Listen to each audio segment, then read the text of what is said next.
तबरे ओडिशार समस्त national highway project गुड़िकर पूरा संपूर्ण समीक्षा प्रोजेक्ट वाइज गोटे गोटे सब प्रोजेक्ट समीक्षा है कौ प्रोजेक्टर गति कौन अच्छी कौ प्रोजेक्ट केबे सरिबो एवं से कौन असुविधा अच्छी सुविधा अच्छी से बाबद रे एक संपूर्ण समीक्षा आज सरिला आमर सौभाग्य जे जो कथा आमे जो डबल इंजिन सरकार रो फल एबे ओडिशा को मिलवा को जाउछि ओडिशा को गोटे वर्ष भितर ओडिशा नेशनल हाईवे सेक्टर रे 1200-1300 कोटी टंका मात्र एक्सपेंडिचर करुथिले आगुरु चलित वर्ष केंद्र सरकार हमको 13,000 कोटी टंकार नेशनल हाईवे तार सैंक्शन दवापाई इन प्रिंसिपल अप्रूवाल दे सारी एवं से कंडीशन अच्छी कामर स्पीड बढ़ेवा आमे एवं सेप्टेम्बर सुधा आमे पाखापाखि 2,000 कोटी टंकार रास्ता काम सारिवा जो एक्सपेंडिचर देखेबार संपूर्ण व्यवस्था करने गोटे टार्गेट भी से जोड़ी तेणुक आमको आमर कैपेसिटी बढ़े आमर कामर क्षिप्रता बढ़े काम को त्वरान्वित करी आमे संपूर्ण रूपे आमर निजर सफलता देखले पूरा वर्ष भितर आमे पाखापाखि 13,000 कोटी टंकार सैंक्शन केंद्र सरकार पाइबू जो कि अनेक गुड़िए रास्ता ओडिशा प्रदेश तैयारी होवार एक सुजोग सृष्टि हम ये एक रेकर्ड परिमाणर नेशनल हाईवे चलित वर्ष ओडिशा रे करा जिवो सेतिपई केंद्र सरकार इन प्रिंसिपल अप्रूवाल देइचंती तो आमर एठी जो नेशनल हाईवे रे जो टीम अछि ताकू संपूर्ण रूपे गियर अप करबा पई तांकर काम को आहुरी केमती त्वरान्वित हो सेतिपई तार योजना प्रस्तुत करबा पई आज संपूर्ण रूपे आलोचना हेछि एवं आमे मु भाबुची आमे जो लक्ष्य केंद्र सरकार हमको विश्वास करिकी कहिचंती बा विश्वास करिकी देइचंती आमे सेतरे सफल हबु एवं ओडिसा रे गत वर्ष मानक भितरे गत 5 वर्षर जहाँ सिचुएशन थिला 5 वर्ष भितर जेतिकी नेशनल हाईवे तैयारी नतला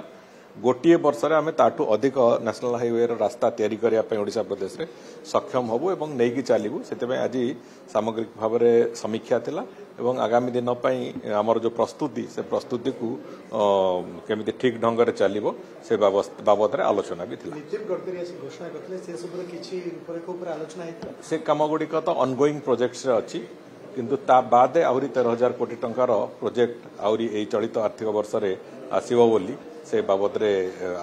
इन प्रिंसिपल अप्रूवाल आसी सारछि एवं आमको से कथा को नहीं कि आगु को जीवार अच्छी एवं से कथा को नहीं कि सफलता केमिति ओडिशा प्रदेश रो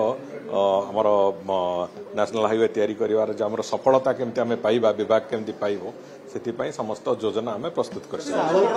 बड़ प्रोजेक्ट कोन अछि संबलपुर भुवनेश्वर जो नेशनल हाईवे दीर्घ दिन होला चली नहीं से कामर शेष अवस्था को आसी पहुंची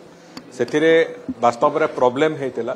जो एजेंसी से आरंभ करथिला काम से एजेंसी रा निजस्व आर्थिक दुर्बलता कारणरू एवं से कंपनी एनसीएलटी को जीवा कारणरू वास्तव में से काम आज संबलपुर एवं कटक मझे जो कम्युनिकेशन डिस्टर्बांस से कारण होता एवं मते तो स्पष्टता एथरे अच्छी जे से काम आमे बहुत शीघ्र सारिबा को जाउछु आ गोटे दुईटी पैच रे जो सामान्य समस्या अछि ताको आमे सारिबा को जाउछु एवं से सरीगला परे एबे दुई तीनोटी केवल नुआ सेठी वीयूपी तैयारी होबा कारणरू किछि रास्ता खराब हेछि नहले प्रायतः से काम को आमे चलित वर्ष भितरे कंप्लीट कर दबु एवं संपूर्ण रूपे इंक्लूडिंग द वीयूपी से रास्ता गुडी को आमे कंप्लीट करिवु एवं से रास्ता संपूर्ण रूपे गमनागमन योग्य हो बहुत गुडिए नुआ प्रोजेक्ट निया जाइछि बहुत गुड़िए नुआ प्रोजेक्ट निया जाइछि एवं जो कि आमे भी जो भली भाव में रास्ता आमर 2036-2047 मसीहा को आखिगर रखी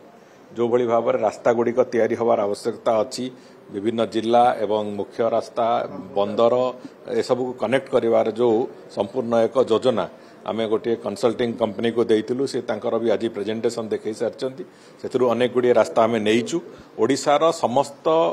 प्रमुख अंचल समस्त कमर्शियल अंचल एवं समस्त वाणिज्यिक संभावना थिबा अंचल को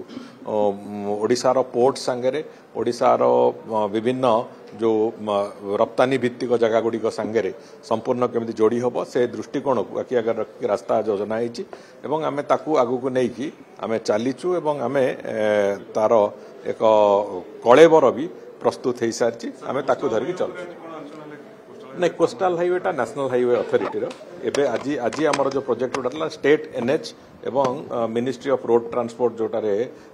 तांकर सैंक्शन थाए एवं स्टेट जो गुड़ा स्टेट पीडब्ल्यूडी जो तार रास्ता गुड़िक तैयारी करे स्टेट एनएच रो प्रोजेक्ट गुड़िक आज थिला सर आउ एक प्रसंग दीघार दीदी मानुना परमानेंट भी कौन कार्यानुष्ठान निया आईनगत से बाबद तो मुख्यमंत्री अनुरोध पत्र देइथिले जदि शिष्टाचार था से कथा से कर वर्तमान जहाँ करा कथा बाबद आम चिंता करुचु ताकू आईनगत दृष्टि कौन करा से बाबद भी तर्जमा चली बहुत शीघ्र किसी ना किसी तो पदक्षेप निश्चित भाव नि